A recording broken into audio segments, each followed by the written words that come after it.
सुख समृद्धि विज्ञान चैनल में हमारे सभी सुधी दर्शकों का मैं सुशील कुमार शर्मा हार्दिक स्वागत करता हूँ। जैसा कि आप लोग जानते हैं कि स्वास्थ्य के लिए कुछ नियमों का पालन आवश्यक है, तो मैं आपको कुछ नियमों का बता रहा हूँ। कुछ नियम आपको इनका पालन अगर करते रहेंगे तो इस कोरोना काल में भी, इस खराब समय में भी आप स्वस्थ रह जाएंगे और अपने बहुमूल्य बल्कि अमूल्य जीवन को बचाने में कामयाब होंगे। ये कोई मेडिसिन नहीं है, कोई दवा नहीं है। ये हमारी प्राकृतिक जीवन शैली है, जिसके माध्यम से हम अपने जीवन को स्वस्थ और सुखी बना सकते हैं। तो ध्यान से सुनिए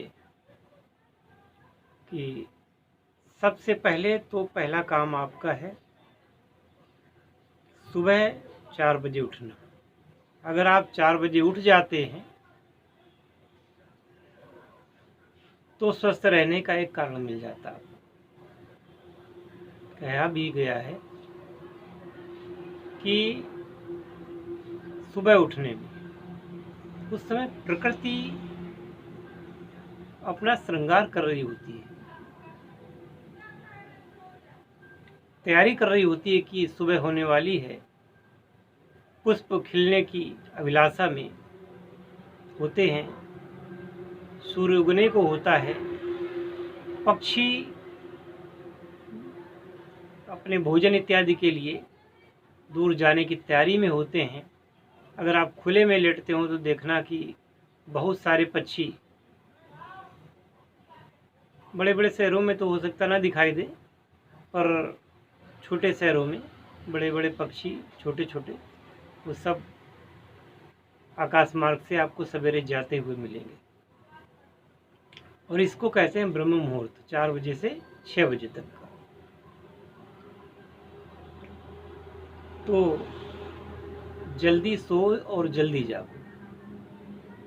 जल्दी शाम को सो जाना चाहिए, करीब 9 बजे तक सो जाना चाहिए। और दिवा जागरण मतलब रात्रि को जागरण ना हो और दिवा शयन ना हो, यानी कि दिन को सोना भी हानिकारक है और रात को जागना भी हानिकारक है। कोशिश करें कि ऐसी नौबत ना आवे। हालांकि गर्मी के महीनों में, कुछ महीनों, 1-2 महीने, जून जुलाई वगैरह, दोपहर को थोड़ी देर सुस्ता सकते हैं, नींद ले सकते हैं। गरिष्ठ पदार्थ न खाएं इस समय, और तेल और मसालों से युक्त भोजन यह न करें। शीघ्र लघुपाकी आहार का सेवन करें। सुबह उठते ही कम से कम पाव 1.5 पाव जल तो पी ही लें, अगर 1 लीटर न पी सकें। इस समय गैस की भी प्रॉब्लम बहुत सारे लोगों को होती है। पेट को साफ रखें। शाम को इसबगोल की भूसी दूध में या पानी में ले लिया करें। सुबह आपका पेट साफ मिलेगा। एक दिन में नहीं, 2-4 दिन करिए तो निश्चित रूप से पेट की सफाई हो जाएगी। पेट साफ रहेगा, लीवर अच्छा काम करेगा, पैंक्रियाज अच्छा काम करेगा, भोजन का पाचन होगा और मोटापा, मधुमेह जैसी बीमारियां भी नहीं होंगी।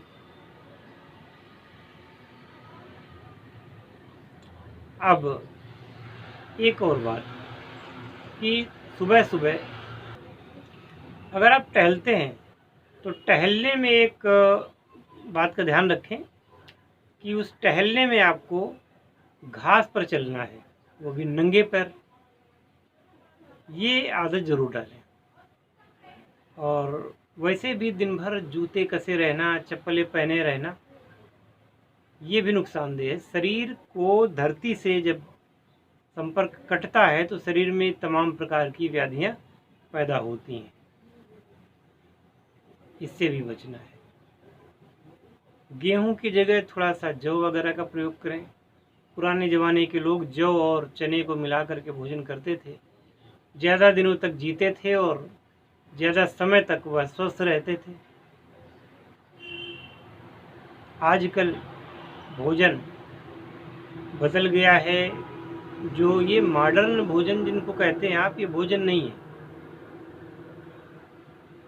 तली हुई चीज़ें जितनी भी होती हैं उनमें से आवश्यक तत्व वह हानिकारक तत्वों में कन्वर्ट हो जाते हैं, जिससे कि रोग पैदा होते हैं। केवल अगर रिफाइंड तेल को, डालडा को अगर निकाल दें आप, तो 50% रोग तो अपने आप ठीक हो जाएंगे। इसके बाद में चीनी को निकाल दें, चीनी की जगह गुड़ का प्रयोग करें, इससे भी बहुत सारा लाभ होगा। इतना ध्यान रखें कि 24 घंटे में जो आपने खाया पिया है वह शरीर से जो कुछ शरीर उस भोजन का स्वांगीकरण कर ले, उतना भोजन तो ठीक है। यानी कहते हैं अंग लगना, खून बन जाए, उससे पोषण मिल जाए। बाकी जितना बचा है अगर वो बचेगा तो सड़ेगा, और सड़ेगा तो गैस बनेगी, गैस बनेगी तो अपानवायु, अधोवायु, सभी तरीके से आप परेशान होंगे। इसलिए पेट अगर साफ है तो ये समझ लो तबीयत भी साफ है, सारी समस्याएं उसी से दूर हो जाएंगी अगर पेट साफ है तो। आशा है कि इन छोटे छोटे नियमों का पालन करके, बहुत ज़्यादा नहीं बताए हैं आपको। एक बात और है कि नींबू पानी सुबह सुबह पी लेना चाहिए।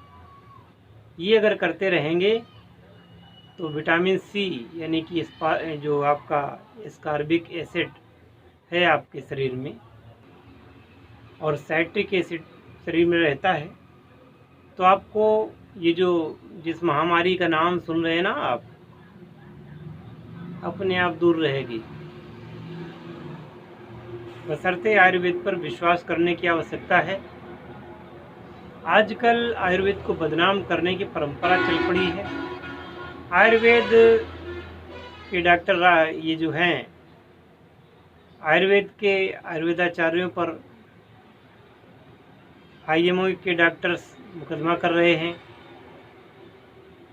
सनातन धर्म, सनातन संस्कृति और सनातन आयुर्वेद को नष्ट करने की प्रोग्रामिंग हो रही विदेशों में।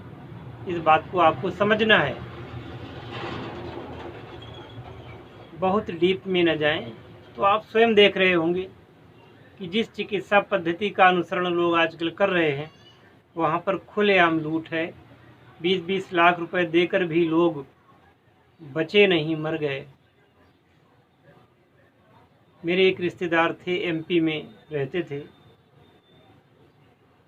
और सरकारी नौकरी में थे। उनका 7.5 लाख रुपया खर्च हो गया, इसके बावजूद वो बचे नहीं। लाश तो घर आई नहीं, देखने को मिली नहीं। तो prevention is better than cure, यानी कि जानकारी और प्रिवेंशन मतलब रक्षा, पहले से बचाव ही समझदारी है। बचाव ही आपकी रक्षा करेगा। और बाकी नियमों का भी पालन करें। मास्क वगैरह ज़रूर लगाएं। मास्क ना मिले तो अंगोछा वगैरह लगा लें। इससे ये गारंटी नहीं मिल जाती कि ये महामारी नहीं होगी, परंतु 90% जो कीटाणु विषाणु हैं वो आपके शरीर में श्वास के द्वारा जाने से बचेंगे और आप निश्चित रूप से स्वस्थ रहेंगे। क्योंकि अब आबो हवा खराब हो गई है और अब कहा जाने लगा है कि कोरोना का एक प्रसंस्करण और आया है जो कि हवा से फैलेगा। अभी तक तो ये था कि जब तक आदमी के पास नहीं जाता था, छूता नहीं था, तब तक सुरक्षित रहता था। अब हवा से अगर फैलेगा तो आपको तैयारी पहले से करनी पड़ेगी। सन्नद्ध रहिए और बिल्कुल डरना नहीं है। कुछ योग करिए, प्राणायाम करिए और भगवान का नाम लीजिए। धन्यवाद। जय शिव शंकर, जय भोलेनाथ, हर हर महादेव।